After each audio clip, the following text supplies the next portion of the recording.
नमस्कार फ्रेंड्स, मी अपर्णा आणि पुन्हा एकदा स्वागत आहे आपल्या यूट्यूब चॅनलमध्ये, ज्याचं नाव आहे होममेड हॅपीनेस बाय अपर्णा।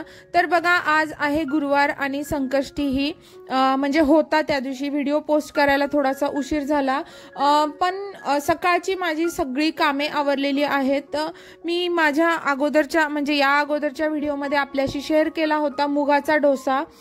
तर त्याच बॅटरमध्ये मी कांदे कट करून घातले होते आणि थोडंसं इनो घातल्यानंतर त्याचे मी अप्पे मुलांना टिफिनसाठी बनवून दिले होते। म्हणजे आमचा तर आज ब्रेकफास्ट नव्हता। तर बघा, मी मशीन लोड केलेली आहे। मला आज डेलीचे कपडे न वॉश करता मला बेडशीट वगैरे वॉश करायचे होते, तर त्याचा मी एक लोड मशीनमध्ये लावलेला आहे आणि आता मी बनवतेय। म्हणजे जवळपास दुपारचे 12-12:30 झाले असतील अंदाजे।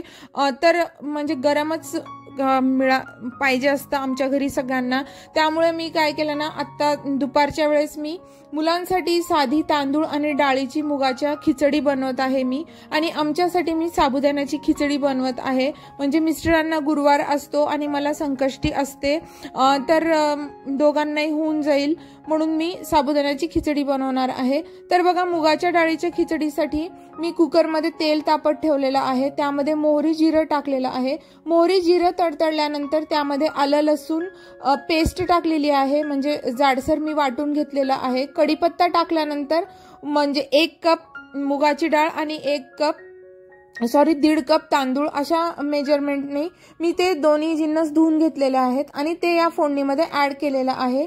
बेसिक मसाल्यामध्ये मी काळा मसाला आणि हळद टाकतेय, जिरे आणि धन्याची पावडर टाकलेली आहे। खिचडी साठी खूप छान लागतं, भाजून जिरे आणि धन्याची जी पावडर असते ना, ती खूप टेस्टी लागते।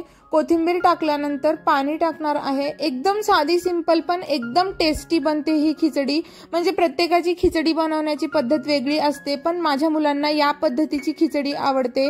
सोबत पापड, तूप आणि लोणचं असेल तर माझे मुले एकदम आवडीने खातात। शक्यतो मी मुलांसाठी खिचडी नेहमीच बनवत असते। तर कुकरच्या मी 2 ते 3 शिट्ट्या करून घेणार आहे आणि माझ्या नेहमीच्या सवयीप्रमाणे ना, मी आता म्हणजे भांडे जे काही पडलेले आहेत ते सगळे मी धुवून घेणार आहे। आणि मला आज आपल्यासोबत एका वेगळ्या विषयावरती बोलायचं आहे, म्हणजेच की निगेटिव्ह कमेंट्स बद्दल मी आपल्याला माझ्या व्हिडिओमध्ये बोलणार आहे। शक्यतो ना, मला कुणाबद्दलही बोलायला अजिबात आवडत नाही, पण एका ताईने काय कमेंट केली माहितीये की तुम्ही कपडे खूपच मळकट घालता, आणि एका युट्यूबरचं त्यांनी नाव घेतलेलं आहे। त्या म्हणाल्या की त्या युट्यूबरचं बघा की त्या कपडे किती छान घालतात, तर मग तुम्हाला कळून जाईल की घरी सुद्धा वापरायचे कपडे कसे असतील।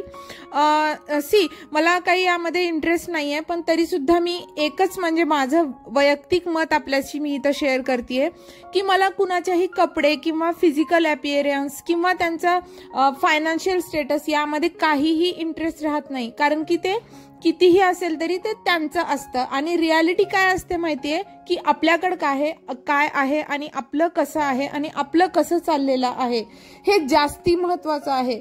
मी जर दुसऱ्यांना फॉलो केले, दुसऱ्यांना बघितले, दुसरे कोणते कपडे घालतात, त्यांच्या घरची क्रॉकरी कशी आहे किंवा त्यांचं कसं चाललेलं आहे, तर मला दुःखाच्या पलीकडे काहीही मिळणार नाही।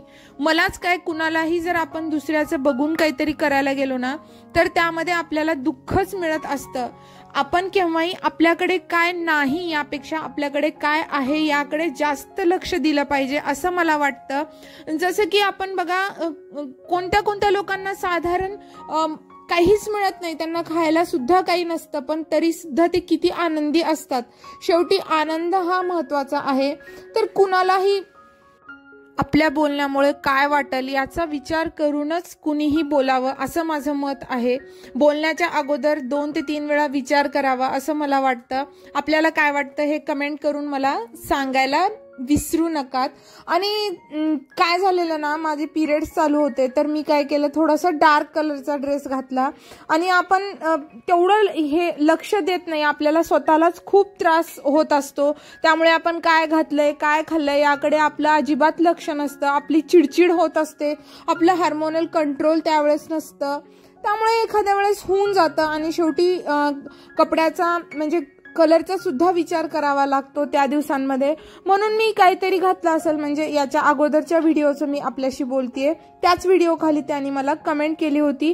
त्यांनी मला कोणत्या उद्देशाने सांगितलं मला माहिती नाही, पण मला खूपच ऑड वाटलं, कारण की मी केव्हाही कुणाच्या फिजिकल अपीअरन्सवर आणि कपड्यांवर तर कशावर तर बोलतच नाही. मी माणूस आणि व्यक्ती कसा आहे तेवढंच माझं लक्ष असतं. तर आपल्याशी बोलत बोलत ना मी साबुदाण्याची खिचडी बनवली आणि बाहेरून गॅलरीतून जाऊन सगळे माझे कपडे वगैरे घेऊन आले आणि आता मी ते फोल्ड करतेय कपडे. आणि हे मी एकदम फास्ट फॉरवर्ड वरती ठेवलेला आहे. आणि समोर मुले पण आली होती, जवळपास 1:30 वाजला होता. तर मुले परीक्षेहून आली होती, त्यांची परीक्षा होती, तर परीक्षा संपलेली, हाफ डे होता. तर त्यांनी टीव्ही लावला होता, तर मी इथे बसल्यानंतर आरामात आमचा टीव्ही दिसतो, तर तोच मी टीव्ही बघत बघत मी कपडे फोल्ड करतेय. आणि हा एवढा फास्ट फॉरवर्ड केलेला आहे ना, खरंच जर असं झालं असतं ना फास्ट फॉरवर्ड मध्ये मी जर काम करू शकले असते ना तर मला खूप आनंद झाला असता. आणि डेलीचेच कपडे थोडेच होते, तर मी ते जागच्या जागी लावलेले आहेत. तर आता मी शेअर करते आपल्याला डायरेक्ट माझं संध्याकाळचं रुटीन. तर आज संकष्टी असल्यामुळे मी तेवढंच बनवलं होतं दुपारी. तर आता मला रात्री स्वयंपाक बनवायचा होता. स्वयंपाक बनवण्याच्या अगोदर मी काय केलं ना, थोडेसे ऑरेंजेस होते, तर त्याचा ज्यूस काढावा म्हणलं, म्हणजे मुलांनाही आवडतो आणि ऑरेंजेस वेस्टही होणार नाहीत. तर हाफमध्ये कट करून घेतले सगळे ऑरेंजेस आणि याचा मी फूड प्रोसेसरमध्ये ज्यूस बनवतीये. ज्युसरमध्ये एक 5 ते 10 मिनिटांमध्ये सगळ्या ऑरेंजचा ज्यूस निघून जातो. अशा पद्धतीनं खूप उपयोगाला येतं हे ज्युसर. सिट्रिकसाठी तर खूप चांगला आहे. जर आपल्याला याचा रिव्ह्यू हवा असेल तर आपण मला कमेंटमध्ये सांगा, मी आपल्याशी नक्की शेअर करेन याचा रिव्ह्यू.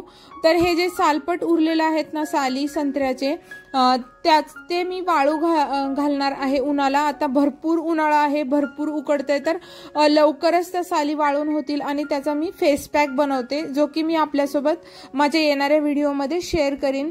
तर ज्यूस बनवलेला आहे मी आणि ग्लासमध्ये घालून फ्रीजमध्ये ठेवून दिलेला आहे, म्हणजे जेवण झाल्यानंतर मुलांना देता येईल. तर आता मला फक्त चपाती आणि भाजी बनवायची आहे. तर मी आता बीन्सची भाजी बनवणार आहे. तर बीन्स स्वच्छ धुवून घेतलेले आहेत मी आणि एका पातेल्यामध्ये पाणी ठेवलेलं आहे आणि वरती या जाळीमध्ये मी बीन्स उकडण्यासाठी ठेवले आहेत. एकदम छान उकडून होतात अशा पद्धतीने. म्हणजे कुकरमध्ये जर आपण उकडून घेतलं तरी चालतं, पण थोडेसे पांचट होतात, चांगले लागत नाहीत, त्याची चव जाते. अशा पद्धतीने बीन्स जर वाफेवरती आपण शिजून घेतलो ना तर खूप छान तशीच राहते चव. आणि मी कणिक मळून घेत आहे आणि आता कणिक मळल्यानंतर मी अगोदर चपात्या बनवून घेईल, कारण की त्या जाळीमध्ये थोडासा वेळ लागतो बीन्स शिजण्यासाठी. एकदम मऊ अशा पद्धतीने शिजावे लागतात बीन्सला. ज्यूस काढून झाला आहे आणि भाजी पण वाफण्यासाठी ठेवलेली आहे, कणिक मळलेला आहे असं. आणि माझी बघा सवय आहे की मी किचनमध्ये असताना कामे माझी सायमल्टेनियसली चालूच असतात आणि असं करत करत माझा भरपूर वेळ जातो. तर 8चं टायमिंग झालेलं आहे आणि कसंही आज जेवायला म्हणजे चंद्रोदय झाल्यानंतर उशीरच होणार होता, म्हणून थोडासा लेट केला. जनरली थोडासा आम्हाला लेटच होतो जेवणासाठी. तर पटापट चपात्या मी बनवून घेते इकडे. आणि मुले घरी होती तर माझी सारखी त्यांच्यासोबत बडबड बडबड बडबड चाललेली असते. त्यांना काहीतरी हवं असतं, त्यांना काहीतरी विचारायचं असतं, सांगायचं असतं, बोलायचं असतं. तर त्यांच्याशी बोलत बोलत माझी इकडे कामे चालू आहेत, आपण बघू शकता.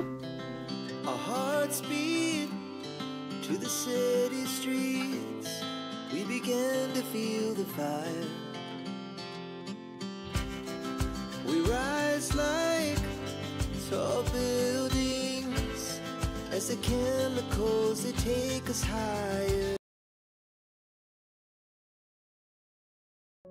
माझ्या चपात्या बनवून झालेल्या आहेत आणि मी बेसिक क्लिनिंग करतेय. म्हणजे माझी नेहमीची सवय आहे, मी माझ्या प्रत्येक व्हिडिओमध्ये आपल्यासोबत शेअर करत असते की जो कापड मी पोळपाटाच्या खाली घातलेला असतो तोच ओला करून मी लगेच पुसून घेत असते, पीठ वगैरे सांडलेलं. आणि चपात्याही थंड झाल्या होत्या तर हॉट बॉक्समध्ये ठेवल्या. आणि आता मी बीन्सची भाजी बनवत आहे. तर भाजी वाफण्याची किंवा शिजण्याची आता अजिबात आवश्यकता नाही, एकदम 5 मिनिटात भाजी आता बनवून होणार आहे. तर कढई तापत ठेवलेली होती मी, कढई तापलेली आहे, त्यामध्ये तेल टाकलेलं आहे, मोहरी जिरं टाकल्यानंतर लसणाची मी आज फोडणी देणार आहे।